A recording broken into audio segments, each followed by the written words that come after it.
It's so interesting when you run into something that is hard to imagine or wrap your head around. I kind of went down like a rabbit trail this morning.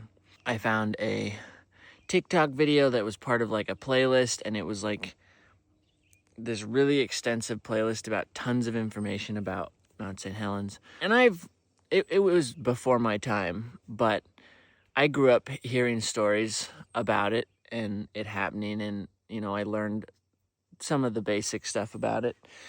Stories from like farmers who talk about digging out ash from in their pond from it and stuff. So I'm like, I knew about the eruption and the how extensively the ash traveled everywhere, and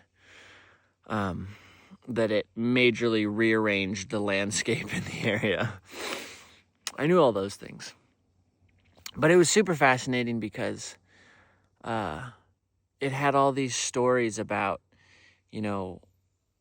people who had been in the area because they wanted to like capture and document it happening. And then we're on like the rock, like on the side of the mountain, the explosion happened. And so they like snapping pictures as like the explosion cloud is like coming right at them. It's wild to see pictures from a perspective of someone who's like seen this coming at them, and the last thing that they do with their life is like snap these pictures and do everything they can to possibly save them.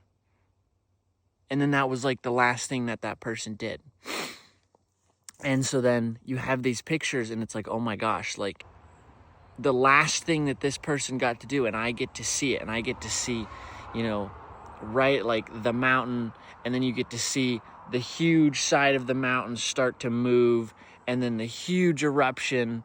Anyways, like I'm rambling a little bit because my brain's still sort of like processing all of the different stuff, but it was really, really cool to be able to see all the different personal stories from all the different perspectives all around the mountain. The people that got to be up in the helicopter, the person that was on that mountain, the person that was over here that saw it and jumped in their car and drove 85 miles an hour down a small curvy dirt road with like the cloud basically enveloping their car, and they just barely managed to escape. And then the stories about the people who didn't, who got buried in their cars, and